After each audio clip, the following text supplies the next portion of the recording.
Está de moda criticar el worship. Parece que criticarlo se ha convertido en el deporte internacional del cristianismo hoy en día. Pastores, teólogos, opinólogos de redes sociales y hasta el tío en la reunión familiar tienen una opinión tajante. El worship es superficial, repetitivo, banal, una máquina de fabricar emociones baratas. Donde antes reinaba la himnología, esa tradición rica, profunda de cánticos con teología densa, hoy ha ocupado el trono una música simplona y de nula profundidad. Muchos piensan así, pero lo irónico es que las mismas voces que señalan la superficialidad del worship muchas veces se ven obligadas a adoptarlo para no perder a la generación Z y a los millennials. Por eso hay que decir las cosas como son. El worship en la actualidad es la cenicienta del culto moderno. Todos lo usan, todos lo necesitan, pero pocos quieren salir en su defensa. En el fondo es un fenómeno que es incómodo porque pone el dedo en la llaga. La iglesia, su cultura, su espiritualidad están atravesadas por una era que privilegia la sensación por sobre la sustancia. Por eso hoy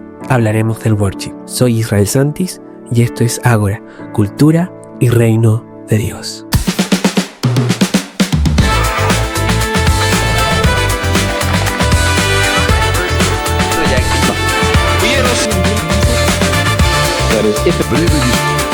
Cultura para muchos.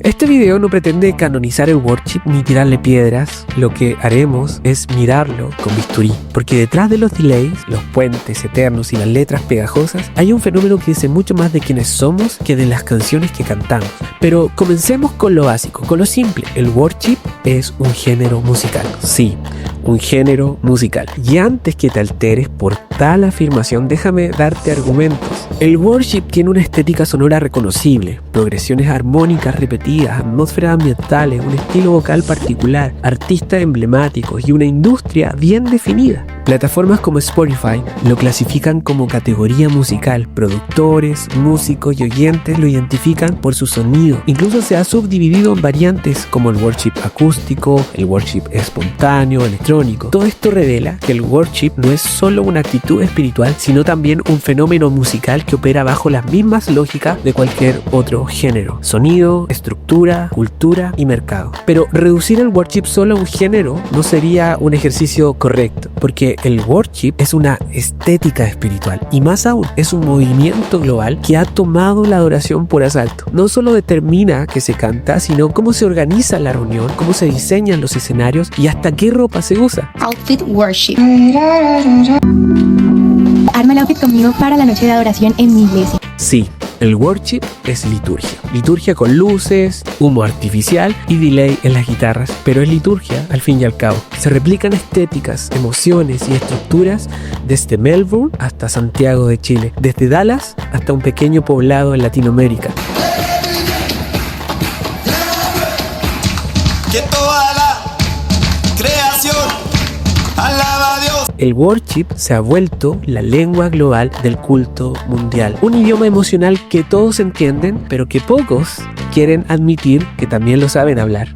Pero vale la pena detenerse un segundo y mirar más cerca. ¿Qué es lo que hace tan reconocible al worship? No es solo que suene bonito. El worship tiene fórmulas muy claras, letras sencillas, repetitivas, progresiones armónicas que ya sabemos dónde van, atmósferas suaves que van creciendo hasta llegar al típico clímax emocional. Todo está pensado para generar una experiencia, no tanto para enseñar, sino para sentir. Es fácil de cantar, fácil de tocar, fácil de viralizar. Y eso no está mal en sí mismo, pero también ha traído sus críticas.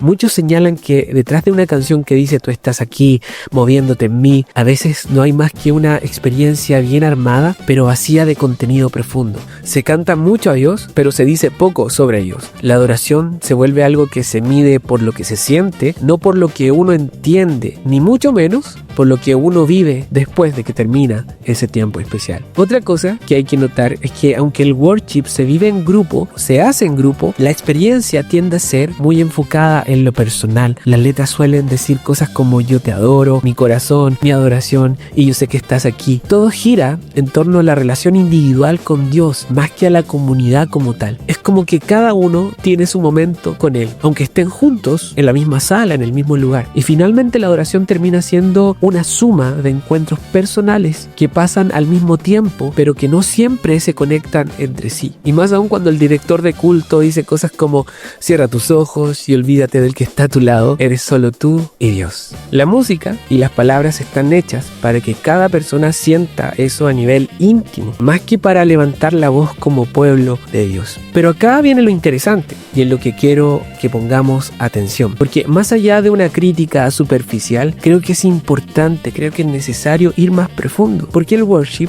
es también un espejo de la cultura, de la iglesia y de la modernidad líquida. Y déjame volar un momento en un análisis un poquito más denso, porque el worship, lejos de ser un invento de conspiradores o del diablo disfrazado de teclados y tambores, es el reflejo de una cultura, de la cultura posmoderna, que precisamente valora lo inmediato, lo subjetivo y lo sensorial por encima de lo duradero, lo objetivo y lo comunitario. Somos parte de la generación que consume experiencias en cápsulas de 15 segundos. Esta generación que no busca la himnología densa, sino atmósferas, sensaciones. Pero, ¿es eso culpa del worship o del mundo en que vivimos? Un señor llamado Zygmunt Bauman llamó a este fenómeno modernidad líquida, donde todo es transitorio, incluso la fe. Las instituciones pierden el peso, las relaciones se vuelven descartables y la verdad se vuelve una cuestión de percepción. Y de este fenómeno la iglesia no escapa. Por lo tanto, pareciera ser que el worship es más bien un síntoma de esta realidad y no una causa. Es la manera en que como sociedad y como iglesia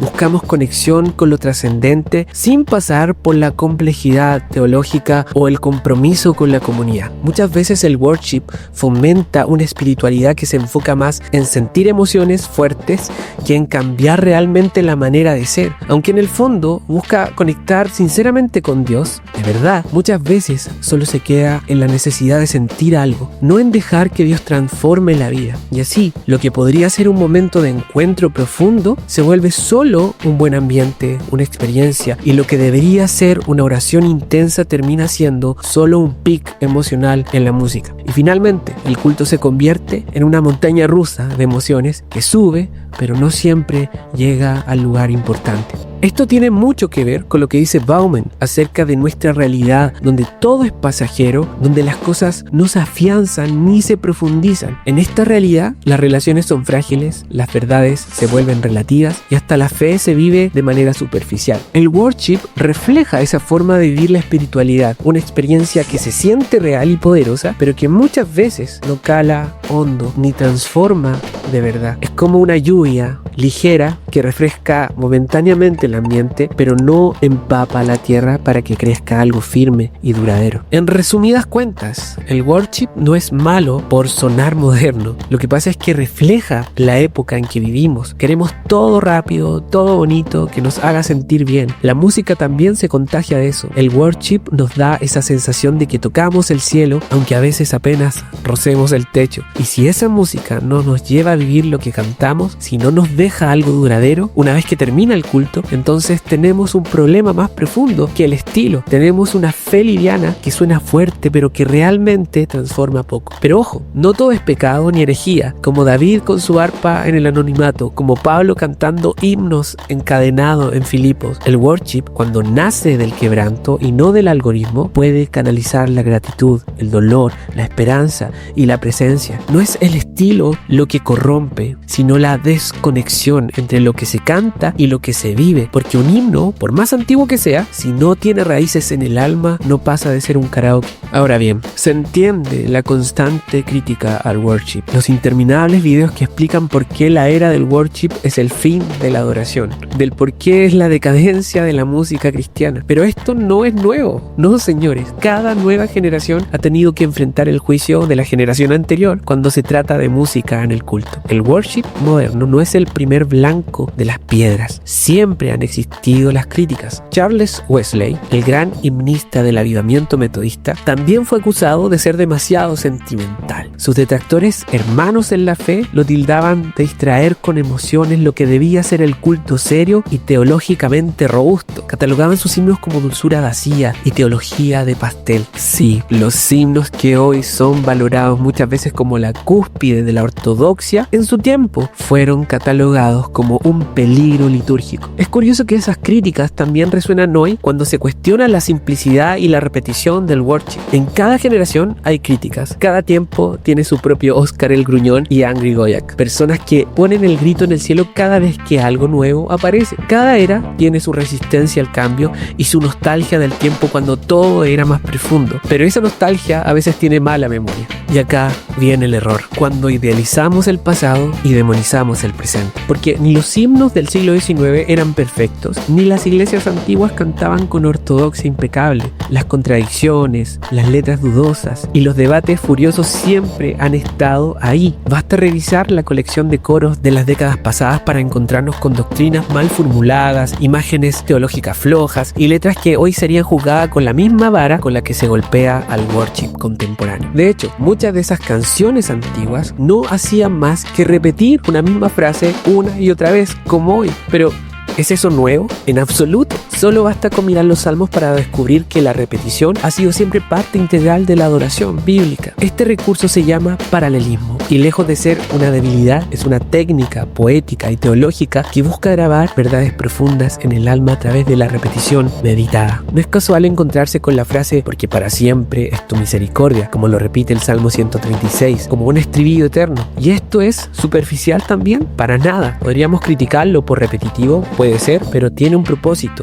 un sentido. Y aún más, muchas de las críticas que hoy se levantan contra el worship por su énfasis en la experiencia personal olvidan que buena parte del texto bíblico, incluidos los salmos, están precisamente construidos sobre las experiencias vívidas de los creyentes. No todos los salmos son tratados sobre los atributos de Dios. Muchos de ellos son clamores desde el dolor, cantos desde la victoria, quejas desde el silencio. Revelan la intervención de Dios en la vida concreta del pueblo y del salmista. Porque la música, cuando es adoración, no solo recita doctrina, responde a la historia de un Dios que irrumpe en la vida del adorador.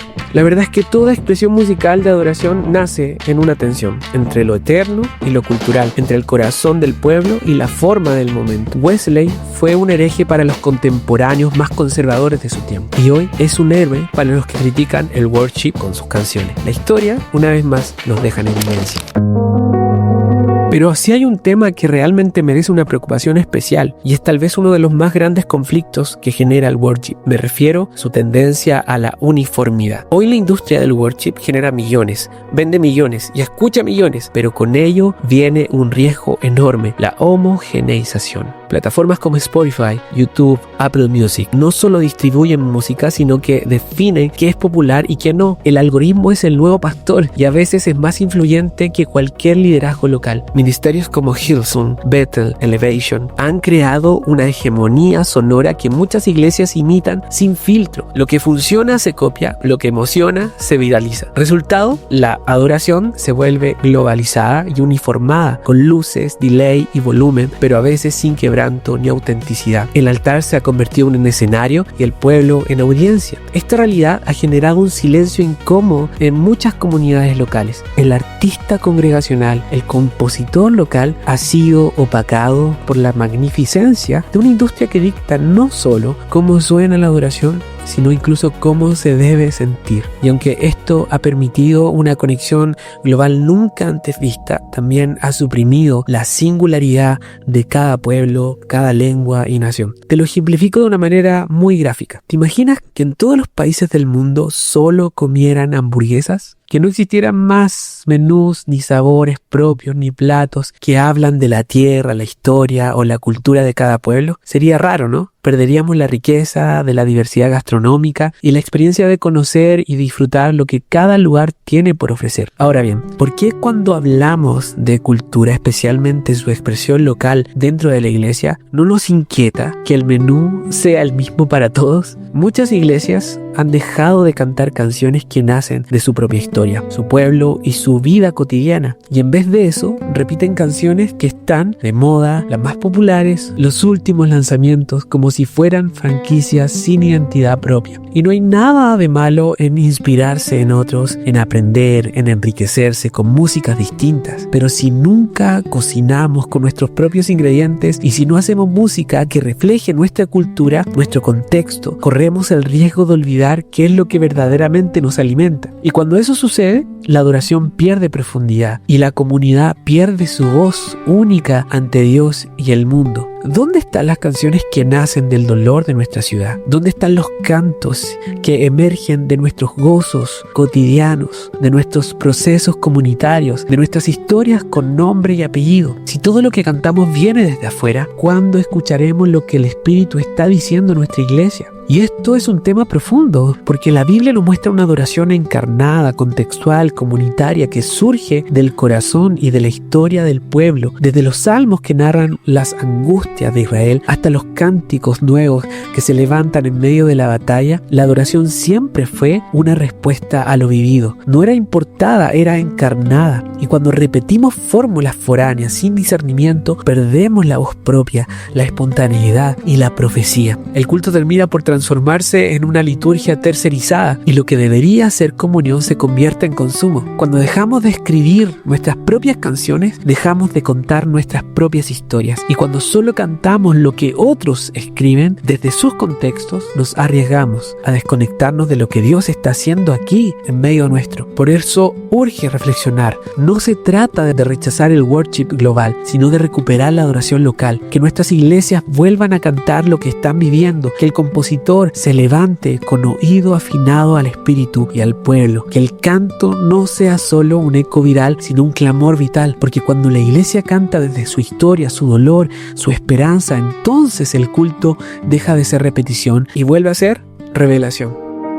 Mi amigo, mi amiga, el worship no es el enemigo, pero tampoco es el rey. Es una expresión legítima, poderosa y profundamente humana. Puede ser una puerta al cielo, pero no debería ser el techo que limite nuestra experiencia de fe. El problema no está en sus acordes ni en sus atmósferas celestiales, sino en lo que hacemos o dejamos de hacer con ellos. Ahora bien, no está de más decirlo que el worship apunte a las emociones no es un defecto. De hecho, por años se nos enseñó que la adoración debía ser fría, cerebral, sin espacio para lo que sentimos. Como si amar a Dios fuera solo repetir doctrinas y no también llorar, danzar o clamar desde lo más profundo. Pero amar con todo el corazón incluye las emociones. Y en una sociedad que ha aprendido a valorar la experiencia por sobre los discursos, una fe que no se vive, que no se experimenta, no se percibe como real. La fe cristiana, aunque razonable y aunque con argumentos y fundamentos, no brota solo de conceptos, nace del encuentro, del contacto con el Dios que quiso hacerse carne. Y si hablamos de experiencia, el Evangelio es la experiencia por excelencia. Y en ese sentido el worship tiene algo que decir. Tiene la capacidad de abrir un espacio donde muchos que no saben explicarlo con palabras logran encontrarse con Dios de lo más profundo de su ser. Y eso es valioso y necesario incluso. Pero ahí está el punto. La experiencia debe conducirnos al encuentro, no reemplazarlo. Debe abrirnos al quebranto, no solo al clímax musical. Por eso, el verdadero desafío no es cancelar al worship, sino discernir. Preguntarnos si es que lo que estamos cantando nace del corazón, del espíritu y de nuestra historia, o simplemente seguimos la fórmula que emociona pero que no transforma. La música de adoración debería ser como una carta escrita con el puño y letra del pueblo de Dios, no como ese mensaje de WhatsApp con palabras bonitas pero reenviado muchas veces. Es hora de volver a cantar desde el corazón, desde nuestras comunidades, de recuperar el clamor que nace del dolor de nuestra ciudad, del gozo de nuestra historia, del proceso que Dios está obrando aquí y ahora. Porque cuando la iglesia canta lo que vive, lo que cree y lo que anhela, la música deja de ser una actuación y vuelve a ser un eco del actuar de Dios. Finalmente, no nos dejemos engañar por la crítica fácil. Muchos dicen que el worship es repetitivo y musicalmente básico, como si eso fuera algo nuevo o necesariamente malo. Pero basta repasar las canciones evangélicas de las últimas décadas para darse cuenta de que esta historia no empezó con Hillsong. ¿O acaso Cristo rompe las cadenas o Yo tengo un gozo en el alma son composiciones complejas? Eran simples, repetitivas y accesibles, y sin embargo marcaron generaciones. ¿Por qué? Porque más allá de la estructura conectaban con el corazón del pueblo. Lo mismo con muchos himnos tradicionales que, aunque venerados hoy, usaban fórmulas sencillas, compases regulares y armonías básicas. Si 4 acordes hacen que una comunidad entera levante su voz, entonces esos acordes están haciendo teología encarnada. Y seamos sinceros, muchas de esas críticas que se disfrazan de preocupación teológica o musical, lo que esconden es algo mucho más humano: la idea de que la mejor música es simplemente la que me gusta a mí. Confundimos nuestros gustos con lo que agrada a Dios y nostalgia con profundidad, y así convertimos nuestras preferencias personales en normas para todos. Pero la adoración no gira en torno a nuestros gustos o estilos propios favoritos, sino al Dios que trasciende todo estilo, porque cuando el corazón está rendido, Dios puede usar tanto una sinfónica como una guitarra con delay, y a veces hasta un coro con palmas, porque al final del día Dios no busca armonías perfectas, ni letras, ni canciones virales. Busca corazones rendidos, corazones que no solo canten bonito, sino que vivan lo que adoran. Y cuando el altar está encendido con verdad y presencia de Dios, lo demás, el estilo, el volumen, el algoritmo, se vuelve secundario. Que vuelva el clamor auténtico, que nuestras canciones no solo suenen bien, sino que digan algo verdadero, que no solo emocionen, sino que despierten fe, comunidad y vida transformada, porque solo así la adoración será más que una canción, será una respuesta viva al Dios que sigue hablando en medio nuestro.